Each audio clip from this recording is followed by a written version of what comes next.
अरहन्ताणं ॐ ह्रीं नमो सिद्धाणं ॐ ह्रीं नमो आयर्याणं ॐ ह्रीं नमो उवज्झायाणं ॐ ह्रीं नमो लोये सब्बसाहूणं येषो पंचनमुक्कारो सब पावपणासनो मङ्गलानं च सभ्येसिं परमं हवै मङ्गलं परमं हवै मंगलम। आराध्य देव के चरणों में वंदन। आदरणीय समणी जी, उपस्थित भाई तथा बहनों, उत्तराधान सूत्र का हमारा वाचन चल रहा है। इसके अंतर्गत 9वां चैप्टर 9th नंबर का चैप्टर हमारा चल रहा है। इसके अंतर्गत आज हम 14 नंबर का जो श्लोक है इसकी चर्चा करेंगे। सबसे पहले हम श्लोक का उच्चारण करेंगे। सुहं वसामो जीवामो जैसिम्मो नत्थि किंचन मिहिलाय लज्जमाणिये न मे लज्जये किंचन। सुहं वसामो जीवामो। सुहम मने सुखपूर्वक, वसामो में रहते हैं, जीवामो मने जीते हैं। जैसे मो नथि किंचना, जिसके कुछ नहीं है, किंचन ने कुछ, जैसे मने जिसके, नथि जिसके, जिसका कुछ भी नहीं है। मिहिलाय लज्जमाणी न मे लज्जे किंचना। मिहिला यानी मिथिला, क्योंकि ये जो नमी राजर्षि थे वो मिथिला के थे। मिहिलाए लज्जमाणी, मिथिला लज्जमाणी यानी जल रही है। न मे लज्जे किंचना, उसमें मेरा कुछ भी नहीं जल रहा है। क्योंकि इंद्र है, उनकी एग्जाम ले रहे, परीक्षा ले रहे, टेस्ट ले रहे हैं। इंद्र कह रहा है नमी राजर्षि को कि पूरी मिथिला नगरी धूं धूं करके जल रही है। तो आपको सोचना चाहिए, इस प्रकार मिथिला जल रही है, पूरे पैलेस जल रहे हैं, पूरी नगरी जल रही है, तो आप ऐसे कैसे जा सकते हो? आप राजा हैं, आपका कर्तव्य है, आप ऐसे छोड़ के नहीं जा सकते हैं। नमी राजर्षि वो प्रत्येक बुद्ध थे। तो प्रत्येक बुद्ध व्यक्ति होते हैं, उनका अटेंशन केवल आत्मा पे होता है। बाह्य जो पदार्थ है, संसार के जो पदार्थ है, भौतिक वस्तु है, उनके ऊपर उनका अटेंशन नहीं होता है। उनका मात्र अटेंशन होता है आत्मा पे। और हमारा अटेंशन किसके ऊपर होता है? फैमिली पे होता है, अपनी बॉडी पे होता है कि मेरी बॉडी में कहीं कुछ हो तो नहीं गया। बार बार हम बॉडी को देखते रहते हैं। जब भी दर्पण में मिरर मिलता है, चेहरा देखते रहते हैं, कहीं कुछ हो तो नहीं गया, मेरा फेस कैसा लग रहा है। ड्रेस देखते रहते हैं, कैसी ड्रेस लग रही है, मैं कैसी लग रही हूँ। हमारा अटेंशन सब बाहर होता है, फैमिली के ऊपर होता है, शरीर के ऊपर होता है, तो अटेंशन पूरा बाहर होता है। लेकिन जो प्रत्येक बुद्ध होते हैं, उनका अटेंशन केवल आत्मा पे होता है। वो क्या सोचते हैं कि एगो में सासो अप्पा, एगो में यानी मैं अकेला आत्मा हूँ, यानी मैं अकेला आया था, अकेला जाने वाला हूँ। एगो में सासो अप्पा, एक मेरी शाश्वत आत्मा है।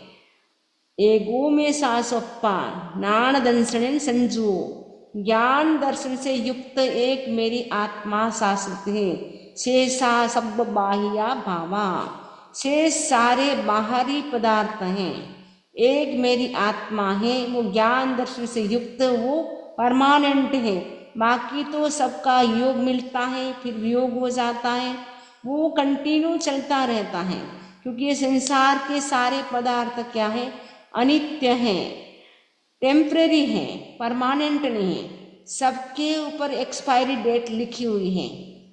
इवन हमारे पर भी लिखी हुई है, पदार्थों पे भी लिखी हुई है। आप लोग जब जाते हैं मॉल में तो देखते हैं वस्तु के ऊपर एक्सपायरी डेट, सबसे पहले आप वो चेक करते हैं, ये कब तक चलेंगे, एक्सपायरी डेट क्या है। मेडिसिन भी लेते हैं, एक्सपायरी डेट देखते हैं। कोई भी चीज़ खरीदते हैं, एक्सपायरी डेट देखते हैं। मिल्क, यहाँ तो योगर्ट होते हैं, मिल्क हो, तो वो भी आप पैकेट बंद लाते उसमें भी एक्सपायरी डेट लिखी होती है। तो सभी चीज़ों पे एक्सपायरी डेट लिखी होती है और हमारे पर भी एक्सपायरी डेट लिखी हुई है, लेकिन हमें पता नहीं है कि कौन सी एक्सपायरी डेट है। बाकी चीज़ों पे लिखा हुआ होता है यहाँ से यहाँ तक वो चलेगी, उसके बाद आप एक्सपायरी डेट होने के बाद यूज नहीं कर सकते हैं। तो एक्सपायरी डेट हमारे पे लिखी हुई है, इसीलिए सारी चीज़ क्या है यहाँ पे टेम्पररी है। हम स्वयं भी टेम्पररी हैं, हम भी यहाँ परमानेंट रहने वाले नहीं हैं। ये सब जानते हुए भी हम अपनी आत्मा के ऊपर अटेंशन नहीं कर पाते हैं, ध्यान नहीं दे पाते हैं। बाहरी चीज़ों पे हमारा सारा ध्यान जाता है कि क्या क्या हो रहा है, लेकिन मेरी आत्मा में कितने कितने कर्मों का बंधन प्रवेश हो रहा है, कितने कितने आत्मा में कर्म एंटर कर रहे हैं, वो ध्यान नहीं जाता है। मैं ऐसा कौन सा काम कर रहा हूँ जिससे कर्मों का बंधन ज़्यादा होता है, मैं ऐसा कौन सा काम न करूँ जिससे कर्मों का बंधन कम हो। तो क्या हमारा कभी ऐसा चिंतन होता है कि हम कर्मों के बारे में सोचें, आत्मा के बारे में सोचें कि हमारी आत्मा कर्मों से हेवी न हो। हमारी बॉडी का वेट बढ़ जाता है तो व्यक्ति क्या करता है, बॉडी का वेट कम करने के लिए जिम जाता है, एक्सरसाइज करता है, योग करता है। लेकिन हमारी आत्मा में जो कर्मों का वेट बढ़ रहा है उसके लिए तो कोई चिंता नहीं। बॉडी का वेट बढ़ जाता है तब बहुत व्यक्ति को चिंता हो जाती है, अब हमारा बॉडी का वेट बढ़ गया है समझ जी, हमने वॉक शुरू कर दिया है, हमने योग शुरू कर दिया है, हमने जिम जाना शुरू कर दिया है। हमने कहा क्यों, क्योंकि वेट बहुत बढ़ गया है, वेट को हमें नॉर्मल करना, बैलेंस में लाना है, इसीलिए हमें करना है। क्योंकि बॉडी का वेट बढ़ने से उठना बैठना बहुत कठिन हो जाता है, इसलिए समझ जी मेंटेन करना जरूरी है, ऐसा लॉजिक देते हैं। लेकिन हमारी आत्मा में कर्मों का कितना वेट बढ़ गया है, यदि सीसी कैमरा हो तो आप जान पाएंगे कि कितने कितने कर्म हमारी आत्मा पे लगे हुए हैं, देख करके डर जाएंगे। लेकिन वो अच्छा है कि सीसी कैमरा हमारे अंदर तो लगा हुआ है, जिसके कारण जो भी हम एवरी मोमेंट में जो भी हम काम कर रहे हैं वो सब कुछ रिकॉर्ड हो रहा है, हमारी आत्मा में सारा रिकॉर्ड हो रहा है। क्योंकि जो कार्बन शरीर है, कार्बन शरीर में क्या होता है, सीसी कैमरा लगा हुआ होता है। तो किस समय आपने क्रोध किया, किस समय आपने मान किया, किस समय आपने गुस्सा किया, किस समय झूठ बोला, चोरी की, जो भी आपने गलत काम किए वो सारा क्या होता है, रिकॉर्ड होता है, सीसी कैमरा लगा हुआ है। लेकिन हमें दिखाई नहीं देता है कि हमारी आत्मा कितनी काली हो चुकी है। हम तो केवल बाहर पे ध्यान देते हैं, हमारी आत्मा कितनी डर्टी होगी उस पर ध्यान नहीं है। हमको लगता तो सारी चीज़ें क्लीन अच्छी लगती है, कपड़े भी क्लीन अच्छे लगते हैं, बॉडी भी क्लीन अच्छी लगती है, घर भी हमें क्लीन अच्छा लगता है, लेकिन हमारी आत्मा कितनी मैली हो रही है वो उस पर ध्यान नहीं कि हमारी आत्मा भी क्लीन कैसे रहे। आत्मा जितनी क्लीन रहेगी उतनी आत्मा कर्मों से हल्की रहेगी, लाइट वेट रहेगा। लाइट वेट जिसका होता है वो ऊपर की ओर जाता है, जिसका वेट ज़्यादा होता है वो नीचे की ओर जाता है। तो जो भगवती सूत्र है उसमें गौतम स्वामी भगवान महावीर स्वामी से प्रश्न करते हैं, बनते जीव भारी कैसे होता है। भगवान क्या कहते हैं, गौतम 18 पापों का सेवन करने से जीव भारी होता है, और 18 पापों का जितना सेवन करेगा उतना जीव भारी होता जाएगा।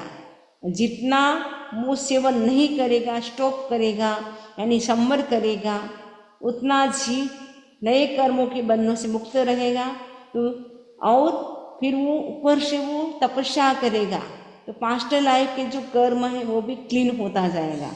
तो 18 पापों का सेवन करने से जीव भारी होता है, 18 पापों का सेवन न करने से जीव हल्का होता है। भारी होने से जीव नीचे जाता है यानी दुर्गति में जाता है। इसीलिए हमें सोचना है कि हम 18 पापों में से कौन से पापों का ज़्यादा सेवन करते हैं, क्या हमें करना जरूरी है। तो हमें खुद का ही क्या करना है, इंटरव्यू लेना है। सोते समय 18 पापों के नाम याद होना चाहिए, फिर हमने उनमें से कौन सा पाप ज़्यादा किया, तो कल क्या हम सावधान रह सकते हैं।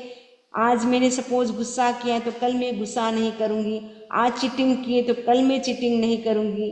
तो ऐसे ऐसे एक एक पाप को आप चिंतन करते जाए और उसको चिंतन पूर्वक उस पाप को छोड़ते जाए, क्योंकि जितने जितने पापों का सेवन करते जाएंगे उतनी आत्मा हमारी मलिन यानी डर्टी काली कलुट्टी होती जाएगी और इतनी हेवी हो जाएगी जिसको उठाना भी भारी हो जाएगा।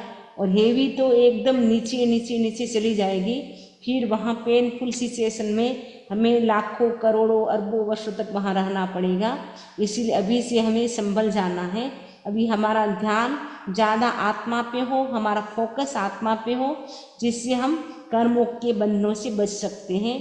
ये जो प्रत्येक बुद्ध नमी राजर्षि है उनका अटेंशन किसके ऊपर है, फोकस किसके ऊपर है, आत्मा पे है। ये सब कुछ हो रहा है, पूरी नगरी जल रही है, उनके जो इतने अच्छे पैलेस थे वो भी जल रहे हैं, फिर भी बोल रहे कि नमे डज्जी किंचन, मेरा कुछ भी नहीं जल रहा। मिथिला जल रही है लेकिन मेरा कुछ भी नहीं जल रहा है, क्योंकि मेरी आत्मा अकेली है, मैं अकेला हूँ, मैं किसी का नहीं हूँ, मेरा कोई नहीं है। ऐसे वो एकत्व भावना का चिंतन करते हैं। सत्यपुत्त कलतस्स निब्बावारस भिक्षुणो पियम न विज्जे किंची अपियम्पि न विज्जे।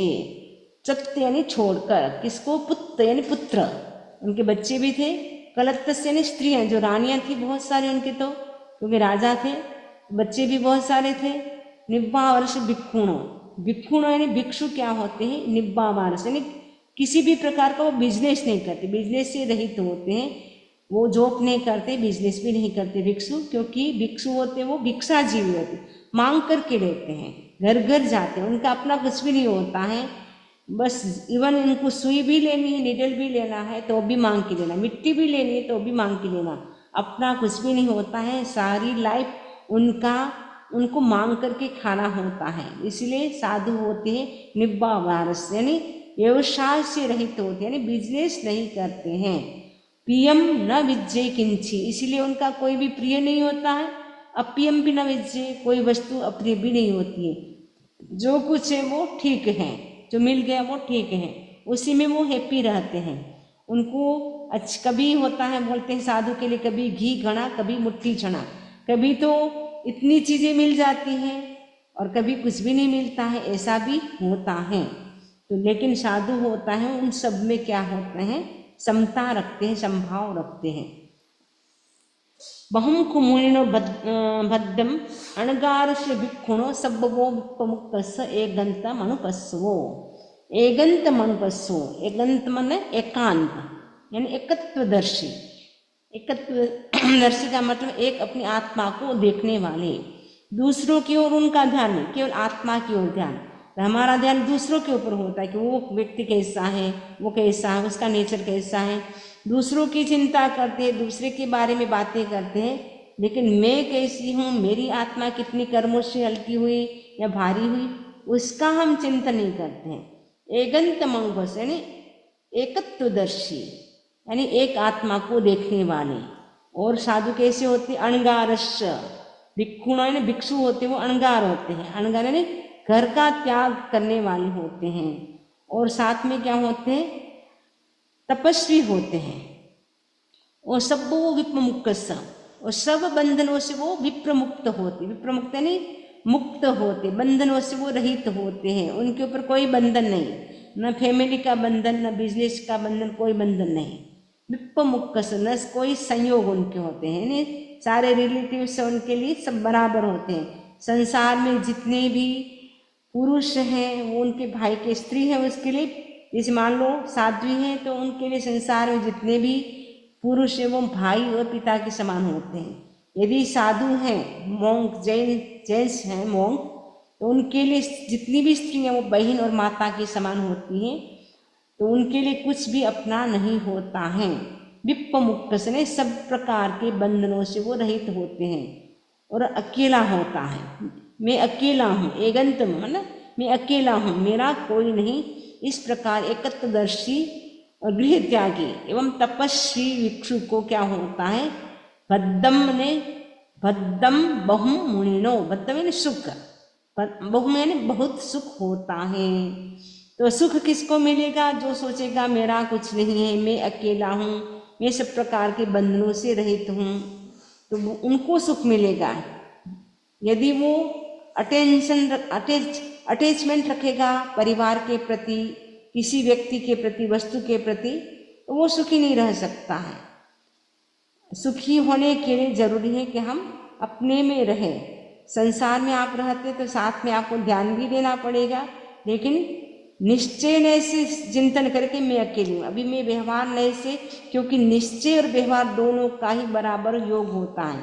अकेले निश्चय से भी काम नहीं चलता है, अकेले व्यवहार से भी काम नहीं चलता है। व्यवहार में हम सबके साथ रहते हैं तो सबका ध्यान रखना भी कर्तव्य होता है। ऐसा नहीं कि बस मैं तो अकेली हूँ, मेरा कोई नहीं है, मैं किसी का कुछ नहीं करूँगी, मैं सेल्फिश हो जाऊँगी, ऐसा नहीं। सेल्फिश भी नहीं बनना है, लेकिन हम सब कुछ करते हैं, मन में हमें सोचना है कि सबके साथ रहते हुए भी अब हमें अकेला कैसे रह सकता हूँ, मैं अकेले का अनुभव कैसे कर सकता हूँ। आचार्य भिक्षु कई बार कहा करते थे, गण में रहूं निर्दाव अकेलो। मैं गण में रहूं, लेकिन गण में रहता हूँ अभी मैं एकदम निर्लिप्त रहूं, उसके प्रति मेरा कोई अटैचमेंट न हो, इस प्रकार वो रहते थे। जैसे कमल होता है, लोटस होता है, वो पानी में रहता है, लेकिन पानी से हमेशा ऊपर रहता है, वो पानी में अटैच नहीं होता है, पानी में रहता हूँ अभी वो डिटेच रहता है। वैसे ही संसारी जीव होते हैं, गृहस्थ होते हैं, वो घर में रहे, घर के व्यक्ति का सब कुछ ध्यान रखे, टेक केयर करे, सब कुछ करे, लेकिन मन में क्या सोचे, मैं अकेला हूँ, ये मेरा सारा व्यवहार है, क्योंकि मैं गृहस्थ हूँ, मैंने शादी की है, बच्चे हैं, सब कुछ है, तो इसीलिए मुझे ध्यान रखना पड़ेगा। अब शादी करके आप छोड़ करके जा नहीं सकते, उनका ध्यान भी रखना पड़ेगा। या तो शादी नहीं करते तो कोई बात नहीं, अब शादी कर ली, बच्चे कर ली, उसके बाद सोचे नहीं अब तो बोलते कि हम आत्मा पे ध्यान देना चाहिए, किसी पर ध्यान नहीं देना चाहिए, वो निश्चय नहीं चलेगा। निश्चय और व्यवहार दोनों का ही हमें क्या करना है, बैलेंस बनाना है। तो व्यवहार को निभाते हुए हमें क्या है, आत्मा पर भी हमारा फोकस तो आत्मा पे रहना है, तो साथ में हमें व्यवहार भी निभाना है। ए मट्ठम निशामित्ता हेव कारण चोयो तो नमिम रायसिम देविंदो मब्बवी। ए मट्ठम, इस अर्थ को सुनकर, हेव मैंने हेतु और कारण से, चोयो मैंने प्रेरित हुए, देविंदो मैंने देवेंद्र ने, नमीम रायऋषिम इन मब्बवी, नमी राजर्षि से इस प्रकार कहा। ये सारी बातें नमी राजर्षि ने कही, तब देवेंद्र भी अब नमी राजर्षि को बता रहा है। क्या बता रहा है, पागारम कारितान गोपुर ताल गाणीय वाणिच उसूलग सयज्ञियो तो गच्छसी खत्तिया। खत्तिया ने क्षत्रिय, क्षत्रिय होते हैं वो क्या होते हैं, वो उनके जो बड़े बड़े गेट होते हैं, उनके परकोटा होता है, अर्गला होता है, तो इसके बारे में बता रहे हैं। हे क्षत्रिय, अभी तुम परकोटा, वो इंद्र नमी राजर्षि को कह रहा है, हे क्षत्रिय, खत्तिया ने हे क्षत्रिय, अभी तुम क्या करना है, पागार में परकोटा। पहले के जमाने में नगर की जो नगर होता था यानी सिटी होती थी, उसकी सुरक्षा के लिए, उसके प्रोटेक्शन के लिए क्या है, एक परकोटा एकदम स्ट्रॉन्ग होता था, वो या तो मिट्टी का पत्थर का होता था या ईंट का होता था, वैसा स्ट्रॉन्ग परकोटा मैंने दीवार के रूप में वो बनाया जाता था, ताकि कोई दूसरे दुश्मन है या दूसरे राज्य वाले हैं नगर में प्रवेश न करे, तो वो बड़ा हाइट वाला वो परकोटा बनाया जाता था। अभी तुम परकोटा और बुर्ज वाले नगर द्वार, जो साकल होती है वैसे जो नगर द्वार, और खाई और शतघ्नि ने एक बार में 100 व्यक्तियों का संहार करने वाला यंत्र। शतघ्नि का मतलब ऐसा यंत्र तैयार करो, एक यंत्र से एक प्रहार करते ही 100 लोग मर सकते हैं, वैसा बनवाओ, फिर मुनि बन जाना। ये इंद्र सब उनको बता रहे कि आप ऐसे ऐसे काम करो, उसके बाद मुनि बनना है। ए मट्ठम निशामित्ता हेव कारण चोयो तवो नमी रायसी देविंदम एनम अब्बवे। इस अर्थ को सुनकर हेतु और कारण से प्रेरित नमी राजर्षि देवेंद्र को अब ऐसे कहते हैं। पहले तो देवेंद्र ने कहा कि अभी आपको क्या करना है, जो नगर है उसकी सुरक्षा के लिए आपको परकोटा बनाना है, अर्गला बनाना है, बड़ा गेट बनाना है, ऐसा यंत्र तैयार करना है जिससे एक साथ कभी कोई ज़रूरत पड़े तो हम यंत्र का उपयोग कर सकते हैं। ये सारी बातें सुन करके नमी राजर्षि अब देवेंद्र को यानी इंद्र को कह रहे हैं। सद्धम नगरम किच्चा तव संवर मग्गलम हंतिम न्यून पागारम तिगुत्तम दुप्पदंसयम। सद्धम नगरम किच्चा, सद्धम यानी श्रद्धा, नगरम किच्चा श्रद्धा को नगर, तव संवर मग्गलम तप और संयम को अर्गला, खंतिम न्यून पागारम खंतिम ने क्षमा को न्यून पागारम ने निपुण और प्राकार बना दिया। त्रिगुप्तम दुप्पदंसयम, त्रिगुप्तम यानी त्रिगुप्त, उसको दुप्पदंसयम का मतलब है उसको बूर्ज खाय और शतग्नि स्थानीय मन वचन और काय गुप्ति से सुरक्षित दूरजे और सुरक्षा निपुण परकोटा बना। मैंने क्या किया है, श्रद्धा को नगर बना दिया और तप और संयम को अर्गला बना दी, क्योंकि इंद्र ने कहा ना अर्गला बनाना है, परकोटा बनाना है, खाई बनाना है, स्तग्नि बनाना है, तो ये उत्तर दे रहे कि मैंने श्रद्धा को तो नगर बना दिया, मतलब मेरे में इतनी श्रद्धा है देव गुरु धर्म के प्रति, वो तो मेरा एक प्रकार का नगर है। उसके साथ साथ मैं उस नगर में क्या करता हूँ, तप करता हूँ और संयम करता हूँ, पांचों इंद्रियों का संयम करता हूँ, मन को कंट्रोल में रखता हूँ, ये मेरी अर्गला है। क्षमा या सहिष्णुता को त्रिगुप्त, जो क्षमा है फॉरगिवनेस है, टॉलरेंस पावर है। त्रिगुप्त का मतलब जो तीन गुप्तियाँ, जैसे इसमें आपको बोला था कि बूर्ज खाय शतग्नि, तो उसके स्थान पे मैं क्या करता हूँ, मन वचन और काया की जो गुप्ती है उसको मैं क्या करता हूँ, एकदम कंट्रोल में रखता हूँ, जिससे वो सारे सुरक्षित हो जाते हैं। दूरजे और सुरक्षा निपुण परकोटा बना दिया मैंने। इस प्रकार का दूरजे मतलब कोई भी उसको पराजित नहीं कर सकता है, ऐसा मैंने क्या कर दिया, सुरक्षा कवच बना दिया है। धनम परक्रमम किच्चा जीवम च ईर्यम सया धीम च केणम किच्चा सच्चेण पलि मंथे। धनुम परक्रमम किच्चा, धनुम का मतलब है धनु, अच्छा पराक्रम को धनुष, धनुम का मतलब धनुष, धनुष बाण जो होता है, और इर्यापथ को उसकी डोर, पराक्रम को तो धनुष बना दिया, पराक्रमम का मतलब पराक्रम को तो धनुष किच्चा मैंने करके। जीविम च ईर्यम सया, ईर्यम मन इर्या समिति जिसको बोलते इर्यापथ यानी मार्ग में चलते हुए देखना, इर्यापथ, और उसको तो मैंने क्या कर दिया है, उसकी डोर, और धृति को उसकी मूठ बना, उसे सत्य से बांधे। पराक्रम को धनुष, इर्यापथ को उसकी डोर और धृति को उसकी मूठ बना, उसे सत्य से बांधे। सच्चेण पलिमंथे ने सत्य से बांधे, मतलब मेरे पास धनुष क्या है, पराक्रम मेरा पुरुषार्थ है, और उसकी डोर क्या है, इर्यापथ, मार्ग में चल करके चलते हुए देख करके चलना, और धृति क्या है, पेशेंस क्या है, जो मूठ है वो धृति है, धृति को उसकी मूठ बना, उसे सत्य से बांधे। मतलब जो मेरे पास जो धृति है, इतना पेशेंस है कि मेरे सामने कोई भी कुछ भी बोले, लेकिन मेरे में इतना पेशेंस है, और उसके साथ साथ मैंने उसको क्या कर दिया है, सत्य से बांध लिया है। मतलब जो कुछ भी मैं कहता हूँ वो सत्य बोलता हूँ, कभी भी मैं झूठ का प्रयोग नहीं करता हूँ। तव नाराय जुत्तेण भेत्तुणम कम कंचुयम मुनि विगे संगामो भवाओ परिमुच्चे।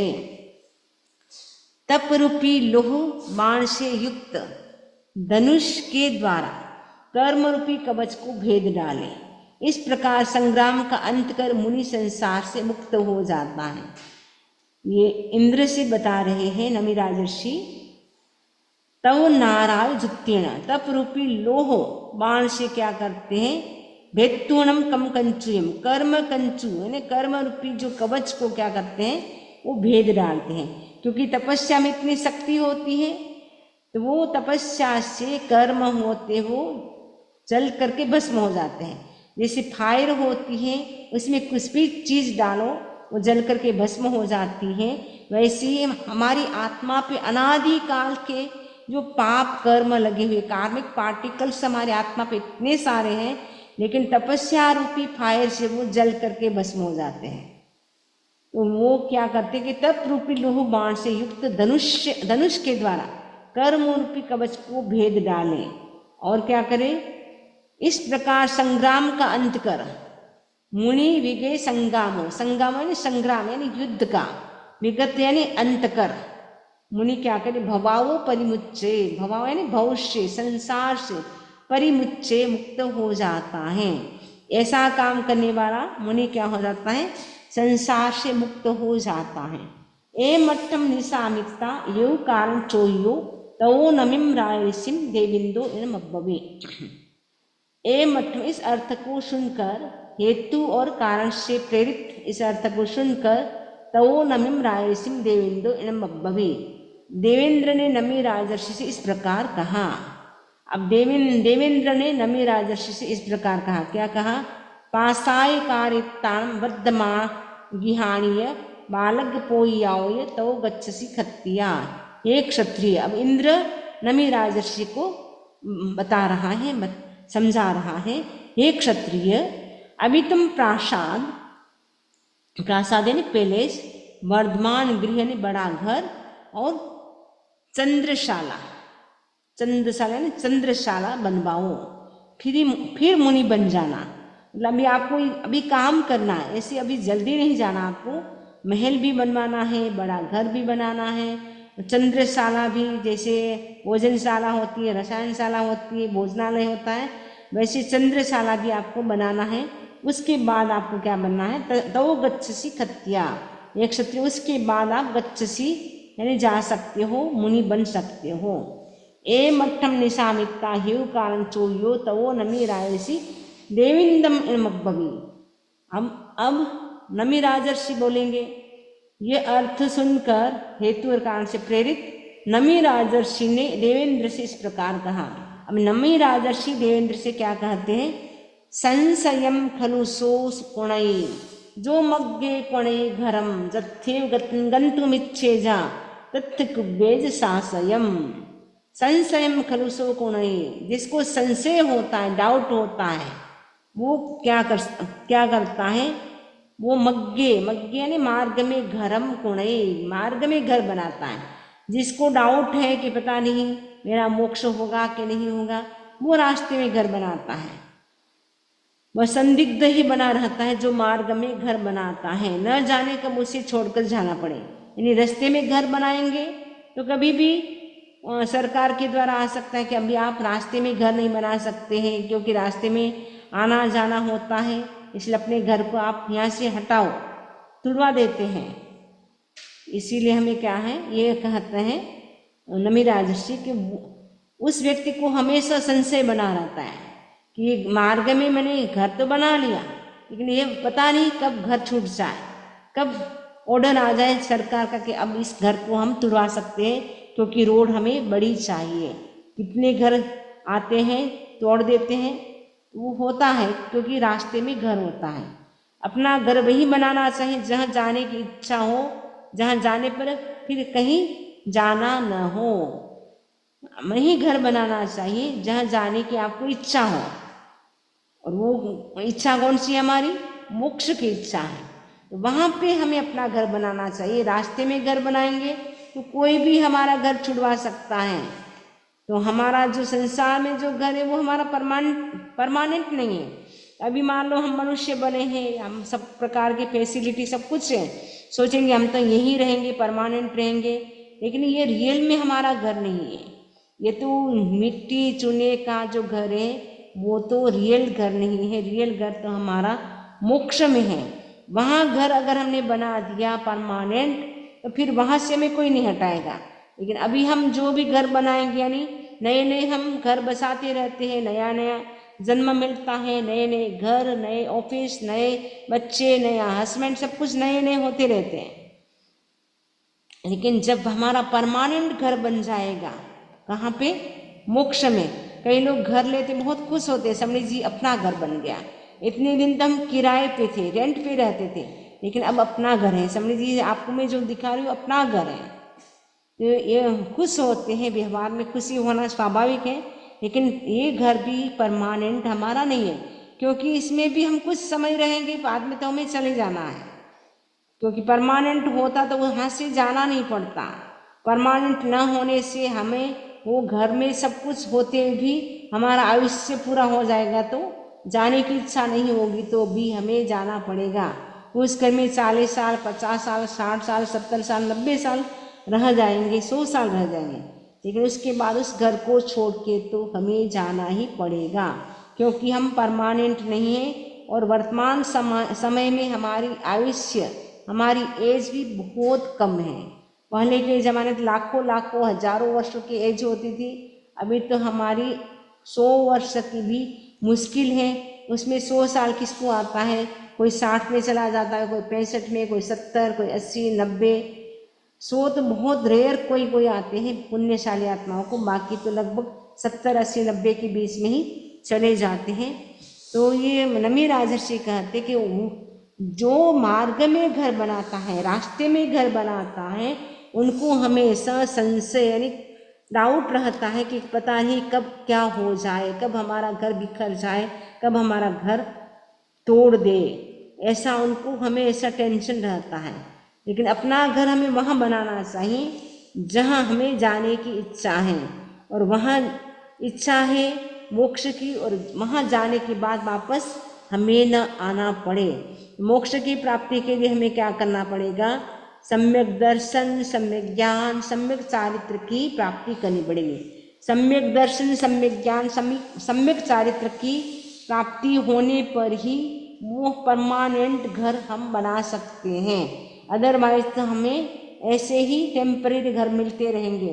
ये बॉडी भी टेम्पररी है, जो जिसमें हम रहते हैं वो भी टेम्पररी है, सब कुछ टेम्पररी है। वो जब तक संसार में रहेंगे तब तक तो टेम्पररी रहेगा, लेकिन हम ज्ञान, दर्शन, चारित्र की अच्छी आराधना करके हम अपना परमानेंट जो हमारा गोल है मोक्ष, वहाँ तक भी हम पहुँच सकते हैं। ये मनुष्य में ही एक ताकत है, ये मनुष्य ही मोक्ष को प्राप्त कर सकता है। अभी मनुष्य भव हमें मिला है, उसके लिए अब हमें पुरुषार्थ शुरू करना है। तो पुरुषार्थ करना शुरू करेंगे, चलना शुरू करेंगे तो मंजिल जरूर मिलेगी। जब तक चलेंगे ही नहीं तो मंजिल कैसे मिलेगी? बैठे बैठे मंजिल मिलने वाली नहीं है। मोक्ष रूपी हमें नगर में जाना है, उसके लिए तो हमें कितनी तैयारी करनी पड़ेगी। आपको इंडिया में जाना होता है, या कहीं मैरिज में जाना है, या कोई किटी पार्टी में जाना है, कितनी प्लानिंग करते हैं, कितनी तैयारी करते हैं। तो यहाँ तो हमें मोक्ष जाना है। वो स्थान ऐसा है जहाँ जाने के बाद वापस आना नहीं है। वहाँ न तो डेथ है, न बर्थ है, न रोग, न शोक, न दुख, न दारिद्र्य, कुछ भी नहीं है। सुख ही सुख है। ऐसा शाश्वत घर, परमानेंट हाउस हमें पाना है। उसके लिए हमें पुरुषार्थ करना होगा। तो जितना पुरुषार्थ कर सकते करना शुरू करें। रोज का कुछ न कुछ धर्म का टिफिन भरना शुरू कर दे। टिफिन होता है ना, टिफिन। आप बाहर जाते हैं, इंडिया जाते हैं, अपना टिफिन ले जाते हैं, साथ में खाने का टिफिन ले जाते हैं, पानी की बोतल ले जाते हैं। इसीलिए ले जाते कि आराम से हमारी जर्नी हो। हमें ये जर्नी तो बहुत लंबी जर्नी करनी है। उसके लिए तो आपको कितना बड़ा धर्म का टिफिन भरना होगा। एक टिफिन बना ले धर्म का, रोज भरना शुरू करें। 1 घंटे का सामायिक का टिफिन भरा आपने, 1 घंटा स्वाध्याय का टिफिन भर दिया, 1 घंटा मौन कर लिया, 1 घंटा आपने नौकाशी भी होती है वो नौकाशी कर सकते हैं, एकासन आमिल जो कुछ कर सकते हैं। ये ओली जी शुरू होगी तो ओली जी कर सकते हैं। जो भी आप कर सकते हैं, कुछ करना शुरू करें तो थोड़ा थोड़ा भरते भरते वो टिफिन जब तक आप जाएंगे यहाँ से तब तक फुल भर जाएगा धर्म से। तो फिर कोई आपको आगे प्रॉब्लम नहीं होगी अब मेरा क्या होगा, क्योंकि आपको पता है कि टिफिन मेरा साथ में धर्म का टिफिन। अब वो धर्म का टिफिन देख करके ही यमराज को लगेगा अरे इसका तो टिफिन इतना फुल है, धर्म से भरा हुआ है, अब इसको तो अच्छी गति ही मिलेगी, इसको कोई नीचे नरक में नहीं ले जा सकता है। इसीलिए हमें आज से क्या करना है, धर्म का टिफिन बनना शुरू करना है। उसके लिए कुछ कुछ त्याग शुरू कर दे, सामायिक साधना जो भी आप कर सकते हैं, 14 नियम, 12 व्रती, श्रावक बने, कुछ ने कुछ करे। लेकिन हमें ऐसे ही हमें नहीं बैठना है, पुरुषार्थ करना है। ये सारी बातें सुन करके, नमी राजर्षि की सारी बातें सुन करके अब कौन बोलेगा? इंद्र बोलेगा। आमोसी लोमहारिये गंठी भे तक्करे नगरस्य खेमं गावणम तव गच्छसि खत्या। हे क्षत्रिय, अभी तुम बट मारो, प्राण हरण करने वाले लुटेरों, गिरह कटो और चोरों का निग्रह कर नगर में शांति स्थापित करो। क्योंकि हर जमाने में डाकू चोर सब होते ही, तो उस समय भी चौथा आ रहा था तो भी था। तो इंद्र कहते हैं कि अभी इतने सारे लुटेरे घूम रहे हैं, चोर घूम रहे हैं, उसमें उनको सबको क्या करो? कंट्रोल में करो और उस पूरे नगर में शांति हो जाए। क्योंकि वो क्या होते हैं, सबको परेशान करते रहते हैं। कुछ डाकू कुछ चोर होते हैं, वो क्या करते हैं, नगर में सबको लूटते हैं, परेशान करते हैं। इसीलिए सारे नगर वाले लोग परेशान हैं। आप क्या करें, उनको कंट्रोल में करो, वश में करो और नगर में शांति स्थापित करो। यानी पूरा एनवायरनमेंट नगर का, सिटी का पीसफुल हो जाए, वैसा आपको प्रयत्न करना है। उसके बाद आपको साधु बनना है, मुनि बनना है।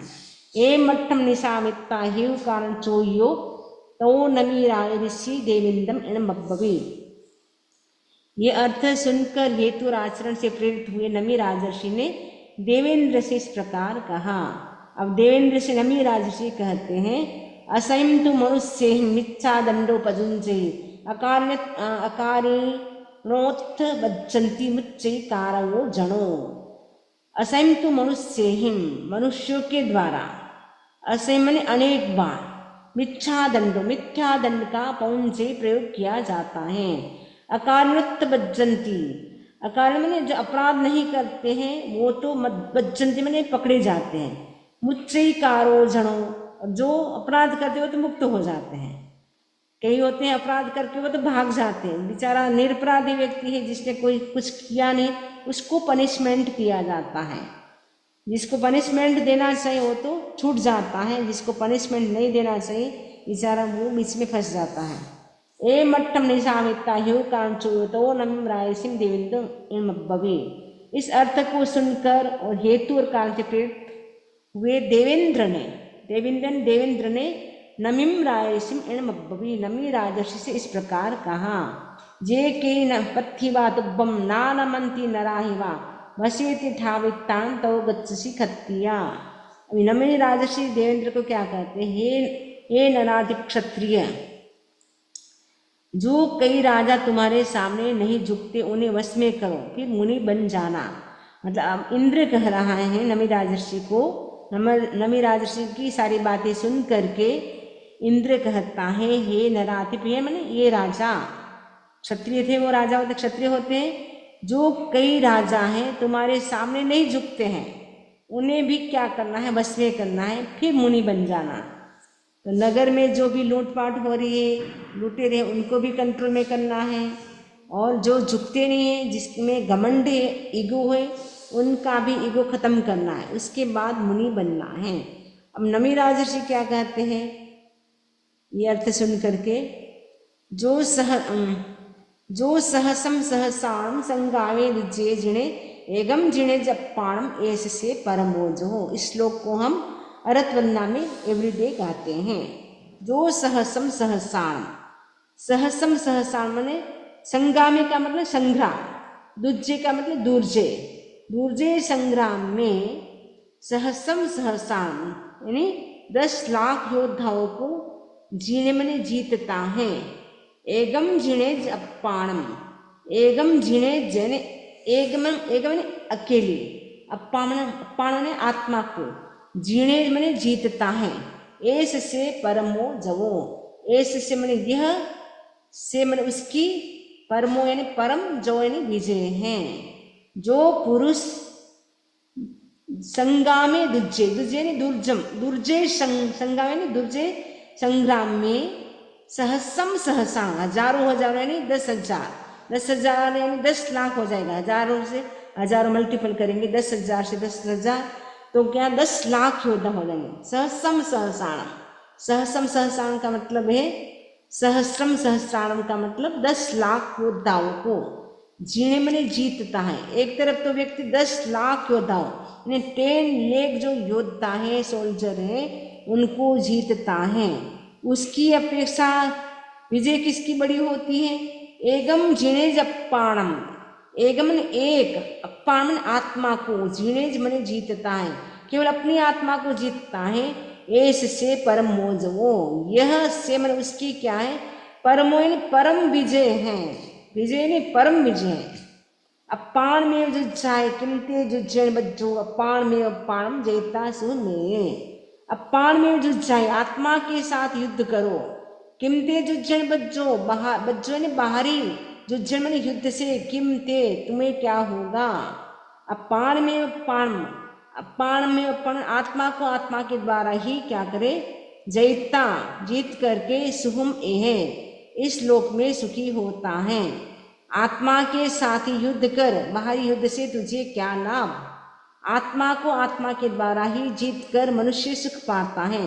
अपाण में अपाणम, अपाण में अपाणम मने आत्मा के द्वारा, अपाण मने आत्मा को, जयता मने जीत करके, सुहम सुखम एदते, एदते ने प्राप्त होता है, सुख को प्राप्त होता है।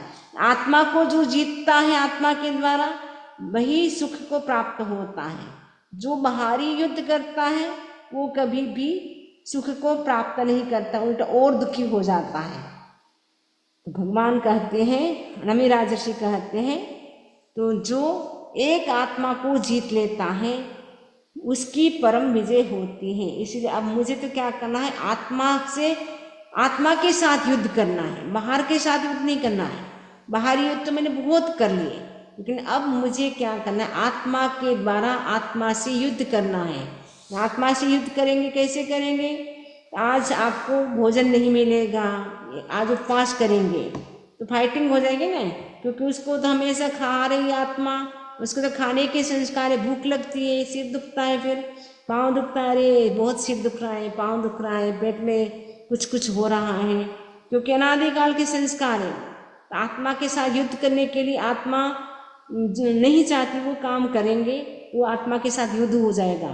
फिर आत्मा के साथ युद्ध करेंगे तो धीरे धीरे क्या हो गया, हमें बाहरी युद्ध की जरूरत नहीं पड़ेगी। फिर आत्मा से, हम आत्मा से युद्ध करेंगे तो आत्मा को जीत लेंगे। आत्मा को जीतेंगे तो हम सुखी हो जाएंगे। आत्मा को जीतने का मतलब है आत्मा का साक्षात्कार करना। आत्मा साक्षात्कार का मतलब है कि केवल ज्ञान को प्राप्त करना। तो केवल ज्ञान को प्राप्त करने के लिए आत्मा को हमें जीतना है।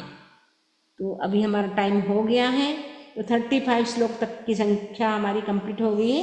तो अभी और ये बहुत बड़ा है और आगे चलेगा। अब इससे संबंधित किसी को कोई प्रश्न हो तो पूछ सकते हैं। भगवान की आज्ञा के विरुद्ध कुछ भी बोला हो, तस्मिच्छामि दुक्कडम। मंगल पाठ चत्तारि मंगलम अरहंता मंगलम सिद्धा मंगलम साहु मंगलम केवली पनतो धम्मो मंगलम। चत्तारि लोकोत्तमा अरहंता लोकोत्तमा सिद्धा लोकोत्तमा साहु लोकोत्तमा केवली पनतो धम्मो लोकोत्तमा। चत्तारि शरणं प्रवज्जामि, अरहंते शरणं प्रवज्जामि, सिद्धे शरणं प्रवज्जामि, साहु शरणं प्रवज्जामि, केवली पनतं धम्मं शरणं प्रवज्जामि। विघ्नहरण मंगलकरण स्वाम भिक्षुनो नाम गुण ओलख स्मिरण किया सरे अचिंत्या काम, सरे अचिंत्या का।